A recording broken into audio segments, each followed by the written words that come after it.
here at Return Home. Micah's given a tour to some ladies, so we're going to go in and see a little bit of what's going on there. Let me turn the camera around here so you get an idea of what we're looking at Return. And inside, this is some of the racks that we'll be putting you'll have the vessels placed into. There's a number of people inside, so I'm kind of trying to be quiet because he's giving the tour right now. So we'll get some more ideas going here in just a few. We're getting ready to move into another room here. There's Brie, the funeral director. There's Micah giving his tour. That will be able to come in and deliver for us. As I said to you guys before, I don't want my guys working 24 hours. Still under construction, obviously. Working the hours. Bodies are placed in. All right, on this. Check out this ducting for the air. It's immense.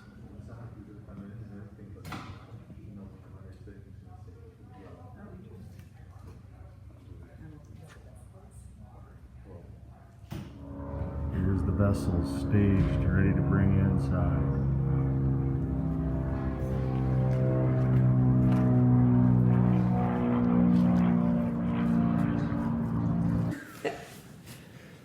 Hey everybody, it's Rob again. We are live.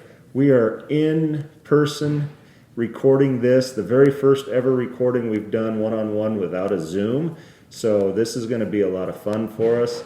We are at Return Home in Auburn, and we have with us Return Home's funeral director, Brie Smith. Hi, Brie. Hello, Rob. How are you? It's really good to see you. I'm great, thank you. It's been forever, hasn't it? It has, yeah. I feel like it's always nice to have you come across the pass and visit us on this side. So I'm steaming up here. My glasses got all steamy for some reason. I don't know.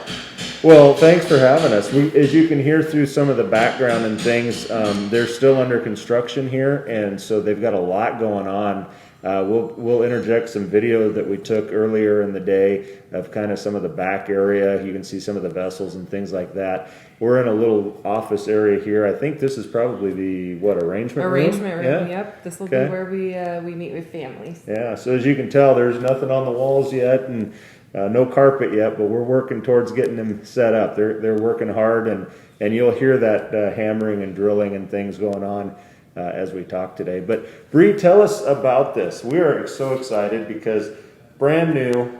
This has never been done before. You guys are breaking the mold in creating this. How's that going? Well, to be frank, it's an honor to be part of it. I joined a little bit later on. Micah, who's the CEO, has been at this for several years now, and the science has been being developed over that time. And so for me to be able to join and add some input here toward the end of the science part and start to think a little bit more about the ritual and the families and what they're going to experience and how to explain the process to people. You know, those moments have been an honor to be part of because I feel like a lot is being entrusted in me to be able to deliver this information to people who want to know about it. So. Yeah. Now, I've talked with Micah a number of times, and he's made mention and hasn't hidden the fact that he is not from the profession. He's not a funeral director. He's an entrepreneur, and he's done a lot of different various things across the world. You, however, are a funeral director, a licensed funeral director and embalmer. Is that right? Yep, I'm both. Nice. It's been really eye-opening to be part of a startup. I think that doesn't maybe come around as an opportunity for us very often to be participatory in something so new and fresh. But ultimately, it's been interesting to be the only person with funeral experience being surrounded by a group of people who are largely involved in kind of the corporate airspace. And so I've learned a lot, but I feel so valued in the way that Micah and the team look at me for guidance to answer the questions that they really haven't had answers to over the last couple of years. Right. And the questions I'm getting asked are really interesting. And so being able to bring perspective because our mindset and the way that we comprehend death is just so vastly different from the general population, and I actually forget that sometimes. So it's been real humbling to be approached and then to be valued at the end of the day for the way that I think and where my brain goes when these big questions are coming up. So. Yeah. Well, you're absolutely right. It is not very often that you get to be a part of a startup, especially a startup that some say is a funeral home, some say is a disposition. But it really is. It is a funeral home. You're a licensed funeral establishment. You are doing everything that a funeral home does, from filing death certificates and holding remains, and ultimately, what are we going to say? Terminating remains. That's the key word, termination. So this is exciting. Obviously, we want to get and see the back part, see how it's all going, but I know you got a lot of construction going on. We're happy that that's moving forward and progressing. You've got some things here on the table I'd like you to kind of talk about. These are the end result of termination, is that right? The final product. So one thing to delineate right away is that this is compost. This is not soil. Okay. So what you're looking at is a very moisture rich and dense kind of first product, and then what happens is if you store it and you want to keep the compost over time, because it is a living product, it then has to be dried in order to be to have that longevity and to stay on the shelf. Yeah. So when ultimately we're bringing people back to their loved ones, however we end up dispersing the compost, there's the way that you receive it, and then there's a way that you should store it. Okay. Because it's living organisms that are still in there, they don't thrive if they're suppressed and kind of held in an airtight space. They need to breathe. Sure. So this is what ultimately families would be receiving. This is a piggy. We've been largely practicing on pigs because their anatomical makeup is so similar to that of a human being. Yeah. So we have done dozens and dozens of pigs at this point. So ultimately, this is kind of the first step is we want you to be exposed to it and see what it's going to be like when people get it. So I'll open this up and show Now, you. is this a standard size that is available as a return to a family? Yes, so this is a 5-pound bag, and then we offer 10-pound bags as well. Okay. And people can get as many as they want, and we will either coordinate how to get it to them locally, or that it can be shipped, nationwide, like cremated remains. Sure. And this looks very moist and rich. Yes. Okay. So this is it, and it stays nutrient rich the entire time. So when it's dried, it still is. Okay, and we can touch it and hold it and all Please, that? if you feel comfortable, you can smell it. So that's what I want to do, because people have asked me, I don't want to spill all over your table, so I don't take such a big handful. People have been asking me, what does this smell like? And it looks like, I know it's hard for you guys to see, but it looks like kind of real coarse coffee grounds, to be honest with you. But let's take a smell here. So no smell whatsoever, at least that I can smell. No, and what happens is what we do is there's a 2-phase process. The first phase, the person is in a pod, an individual pod. They're placed in there with the bulking agent, and that's when the microbes start their magic, and that's where the flesh ultimately, after 30 days, is gone. It's entirely gone. And then we go through the process that's much like a cremation, where we are making the bones into... Here he comes. Oh, there's Micah. You're standing in front of the camera. Come around to this side so we can see you and introduce ourselves to you. This is Micah, the CEO of Return Home. Here he is. Now you get to see the front half. I didn't quite realize what was happening, as you all can tell. We're looking at the difference between the moist and the dry. This is the good stuff right here. I honestly, there's not a lot of difference. I mean, you can tell that this is moist and this is dry, and the color change. Yep. But to be honest with you, there's not a lot of difference in them. There is no difference either in nutritional content. So insofar as the families are concerned, place that on your plants, wet or dry, and you are good to go. Well, great. Anyway. And this is 5 pounds. This is what they would Roughly. receive back. Yep, Okay. roughly. And then we have, like I said, the 10 pounds. And with the process after the termination takes place, there's a second phase where, like with cremation, we take the bone and we break it down into about the 1/8 by 1/8 inch fragments. At that Okay. point, it is compostable Yeah. and will become homogeneous with the compost. So the first phase takes 30 days, and then the second phase also takes 30 days to make sure that all of that bone is incorporated.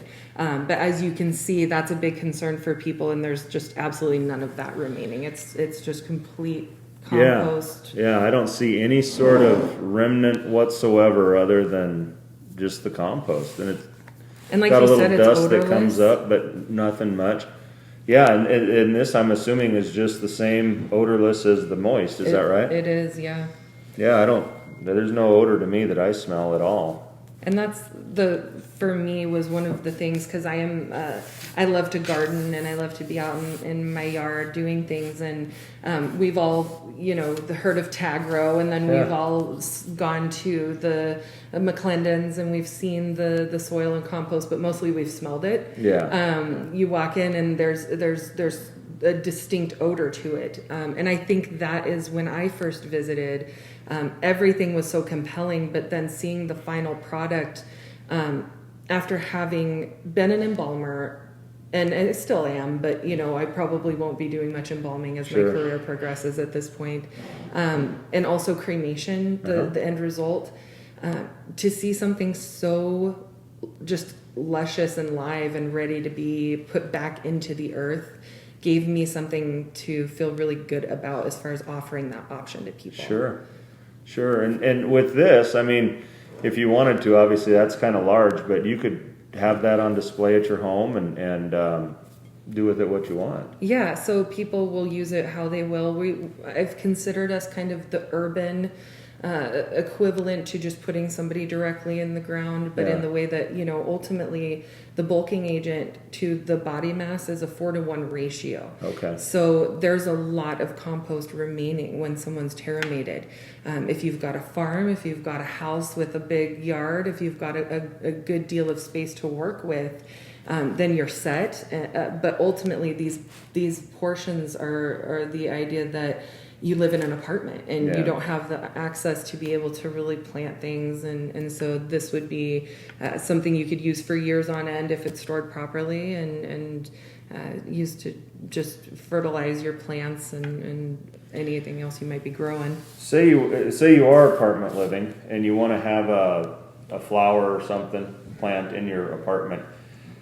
Can you put that directly into this, or do you need to mix in soil with that, or You got What's it. So the- it how is does that work? compost. So Okay. that means with its nutrients comes the overabundance. Mm-hmm. So if you did plant something directly in it, it would not thrive. Okay. It's more of a layer on the surface, or it can be mixed in at about a 20% ratio to standard like potting soil, Okay. and then a little on top. You Yeah. know, but then you could have something like this. I mean, this is even a nice bowl that it's in, but you could have something like this growing in your living room. totally. Yeah. Wow. Totally. Wow. And look, it's so light and airy that once you brush it off, there's nothing there. It doesn't stick to you. It just Right. is what it is. Did you getting involved with this?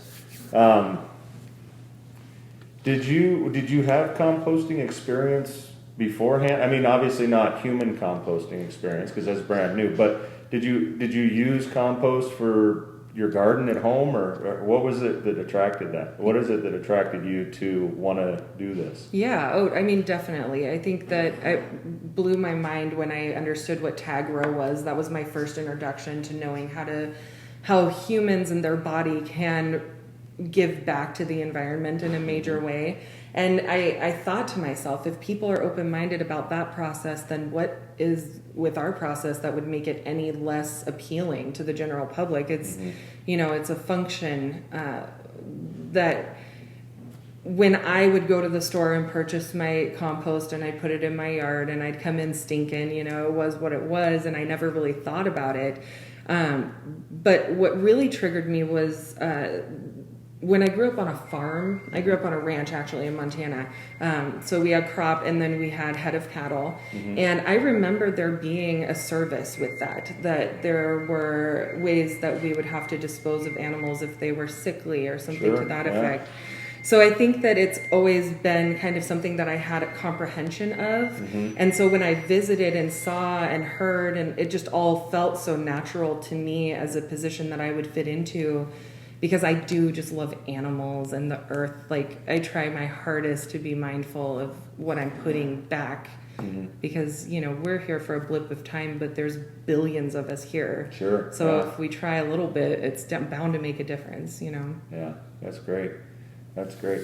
Well, so having the funeral background, I think, is tremendous. I think that's lends a lot of credit to what's happening here. We can't have embalming. Right. No embalming. That's sort of defeats the purpose of the compost or the terramation part. But service-wise, I mean, you can still do what we're talking about right now is simply disposition. Mm-hmm. And I know I've heard it quite a bit. I'm sure you have as well. So many people are focused on the disposition aspect of this as opposed to what else can be done. We can still have a service. You can still have services. You can still have viewing. Right. You can still have all of what you would normally have for a traditional cremation or a traditional burial service, mm-hmm. minus the embalming. Right. And then the disposition is actually just that final process. You got it. Just like going to a crematory or going to a cemetery. It's essentially the same thing. You got it. Yeah, that's one thing that we want to be really open about, is that we are a means of disposition. Terramation is and natural organic reduction. They are available to not only families who want to work with us directly, but if you are a funeral home and you have a family approach you and they've been, you know, entrusting you with their care for a very long time, but they're curious and they've decided that they want this process, you can still serve the family and then use the facility here to accommodate their wishes of disposition. Yeah. Really the only services that we're offering is what we call a laying in, and it's an identification viewing time for the family to come and say final goodbyes, and at that time can leave organics. That's the big thing, is, you know, making sure it's organic. The Sure. joke was sandwiches, but I have this vision of flowers, right? Like a bed of beautiful flowers or something to that effect. So it gives the family that time of connection. Yeah. And then we're also encouraging people to be, if they want to, at their discretion, a little bit more hands-on as far as the transportation, the preparation of the body. We want people to feel like they're part of what we're doing as far as honoring their loved one in a way that means something to them. Uh-huh. So I'm getting the ability to rewrite the ritual a little bit and Sure. not just say, you know, they're coming into our care, you can have this time. You know, it's more, would you like to be participatory in this process with us? Yeah. I like the part of the laying in ceremony you talked about where you can place organics in with the individual. You know, we do that right now with burial. People throw that shovel full of dirt in, or they lay flowers on top of the casket and bury the flowers, or whatever. They do that with cremation, where they'll put things in with the remains to be cremated. This is kind of just an extension of that. It really is, of laying in organics. You talked about flowers. I think it's a beautiful tribute to add flowers or whatever other inorganics or organics? Organics, yeah, okay. yeah. Inorganics, yeah, no, that wouldn't We make take sense. those out. Little tongue twisters there, a lot of big words. But no, it's a great idea to be able to do that and to extend that part of that service and carry that over from other dispositions. Yeah. And really, the more I talk with you, the more I talk with Micah, the more I talk with everybody else, I keep coming back to, this is just disposition. This is what we're talking about. So, you know, and I keep coming to that because I hear from people like, oh my gosh, can you believe what they're doing over on the west side of the state? Can you believe that they're going to be composting people? But again, I mean, this is essentially the end result sped up from all the different dispositions. burial Yeah. ends up back to the earth, cremation ends up cremated remains back to the earth, alkaline hydrolysis, natural organic reduction. It's all the same thing. It all just comes back to that natural state. Yeah, and it's really about the, it's a mindfulness that if you want to decide this form of disposition, but it's also not, you don't necessarily have to be a green thinker or have, recycling and climate change at the forefront of your mind Sure. to still appreciate what is happening in this end product. I don't consider myself by any means to be hardcore in the sustainability vein of mindfulness. I think that I really try to do my best, but it's a really tall order. Yeah. And so yeah. I think that, when some of the people I work with are talking about how, we're going to get the people who have the sustainability on their mind, but I think of it a little more broadly. I think of those people as being, people who would be interested in our service. But I think really just anybody who sees what the final product is, sees the care that's put into and the mindfulness of how we treat families. Mm-hmm. Micah's all over that. He just wants people to, he says he wants us to be the brightest moment in their darkest days, right? Oh, nice, yeah. It's the ideal mentality, and as a funeral director, that's always been my point of existing, basically, so I can go right online with that. Sure. But I don't think you have to be particularly green of mind to look at this and say, wow, the end result is truly compelling at the very least. Yeah, well, I keep coming back to this and kind of just running my fingers through it. One thing that surprises me is how airy it is, how the material is, how it doesn't, even the moist does not stick to you. I mean, you can't do this with cremated remains. You can't do this, with alkaline, aquamated remains. That's a crazy one. I love the concept of it, but there's so many terms, I don't know what to call it. It's beyond me, yeah. Yeah, but you can't, the point is you can't do this with that. And this is something that, I could actually see a picture, somebody at their home that just is doing this, as a way to connect with their loved one, as a way to find solace or peace. Obviously use it for putting some plants in there or whatever you want with it. So I think it's a great idea. I think you guys are really onto something, and I'm excited to see where it goes. Thank you. Yeah. And a side note to that, I mean, you kind of just opened my mind up to the fact that largely like an urn, you could take something home, but also place it, if you wanted to, I mean, ultimately still in a cemetery. If you've still got a grave space, it would work you could put it inside of an urn, I think, just Sure. the same as cremated remains.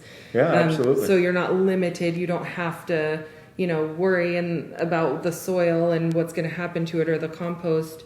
And then anything that's excess and remaining, we have resources and a memorial park specifically that is kind of the forefront of our mind for the rest of that hundreds of pounds of bulking agent if people Sure. aren't allowed to take it.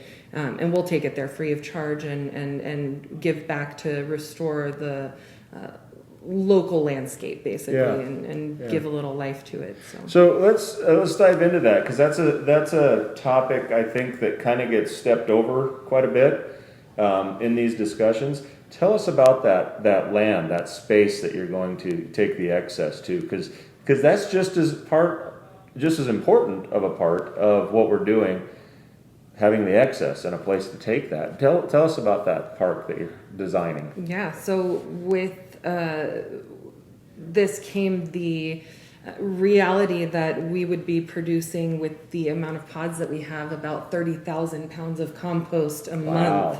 A month. A month. Holy cow. And so it's an extraordinary amount. Yeah. What do you do with it? Because it's not realistic that every single person who utilizes our services is going to want the full several hundreds of pounds, almost a ton for some people. Right.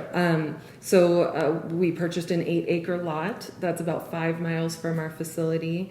It's not going to be your traditional memorial park with, the baby cherubs and Mother Mary. And Sure. it's going to be a little bit, I would call it rustic. I would call it not unfinished, but largely natural and kind of unfinished. Kind of like a green space, or Kind of, yeah. Okay. No burials taking place, Right. but the spreading of some of the compost that we're able to facilitate. And so that would be a place where people could really largely go for meditation and reflection. We kind of see it as that. And we're really open to what people want. We want people to give us feedback on what they would like to see there as we're meeting with them, and Sure. how can we make it comfortable for you. And that's kind of the same with the facility too.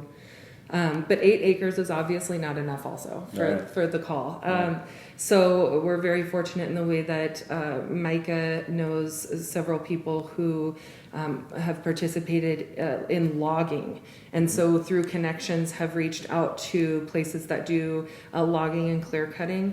And that land is in desperate need of nutrients and Yeah. restoration. And so that is going to be one way that we're able to give back, is to take the compost and spread it out over those logged areas. Sure. To really enrich the production of the trees kind of coming back from their remaining stumps and being able to kind of thrive again. That's the ultimate goal, is to work with the companies to make sure that we're putting it down where it's been logged.